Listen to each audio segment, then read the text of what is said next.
हनुमान जी का जन्म कैसे हुआ था? भक्तों, आइए हम जानते हैं। तो वीडियो को अंत तक पूरा जरूर देखिए। पुंजित स्थला नाम की एक अति सुंदर अप्सरा थी।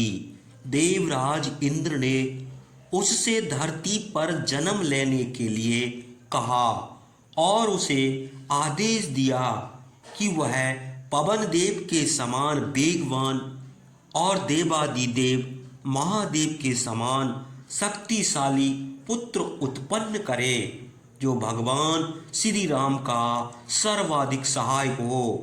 पुंजित स्थला ने देवराज इंद्र की आज्ञा पाकर वानर राज कुंजर की पुत्री के रूप में जन्म लिया। वह अत्यंत रूपवती थी और इच्छा अनुसार कोई भी रूप धारण कर सकती थी। महामनस्वी वानर राज कुंजर ने अपनी पुत्री का नाम अंजना रखा और युवा होने पर उसका विवाह यूथपति वानर राज केसरी से कर दिया। दोनों पति पत्नी सुखपूर्वक विहार करने लगे। एक दिन की बात है कि अंजना ने एक अति सुंदर मानव युवती का रूप धारण किया और वह एक पर्वत शिखर पर विचरण करने लगी। उस समय वहां शीतल मंद और सुगंधित मलयानिल बह रही थी। उस मादक पवन के स्पर्श से उसके मन में काम भाव प्रकट होने लगे।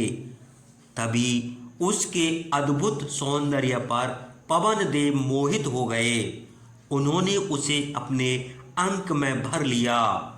पवन देव के स्पर्श से देवी अंजना चौंक पड़ी और बोली, तुम कौन हो? मुझे क्यों इस प्रकार अपने अंक में भर रहे हो और मेरा आलिंगन कर रहे हो? क्या तुम नहीं जानते कि मैं पतिव्रता स्त्री हूँ? मेरा धर्म भ्रष्ट करके तुम क्यों पाप के भागी बनना चाहते हो?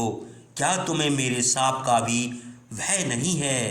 तुम प्रत्यक्ष रूप में मेरे सामने आओ। अंजना की बात सुनकर पवन देव उसके सामने प्रकट हो गए और बोले, हे देवी, मैं पवन देव हूँ। देवराज इंद्र की आज्ञा से पृथ्वी पर आया हूँ।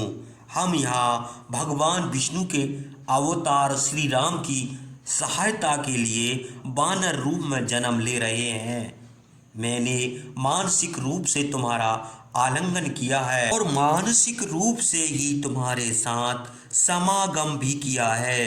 इसलिए तुम्हारा पतिव्रत धर्म मैंने नष्ट नहीं किया है।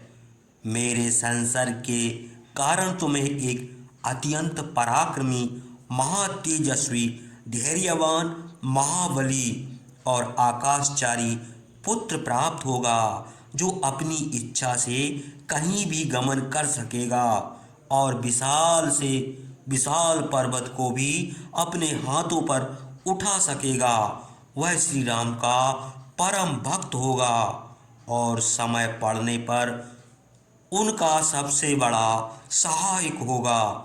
पवन देव के वचनों को सुनकर देवी अंजना हर्षित हो उठी और उसने पवन देव को प्रणाम किया।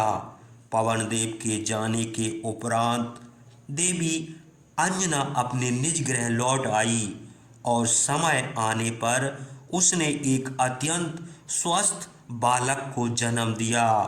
बालक के जन्म पर यूथपति वानर राज केसरी के दल में भारी उत्सव मनाया गया और वानरों ने खूब उछल कूद मचाई। धीरे धीरे बालक बड़ा होने लगा। बड़ा होकर वही बालक भगवान श्री राम का सबसे बड़ा भक्त हुआ और उसका नाम हनुमान हुआ।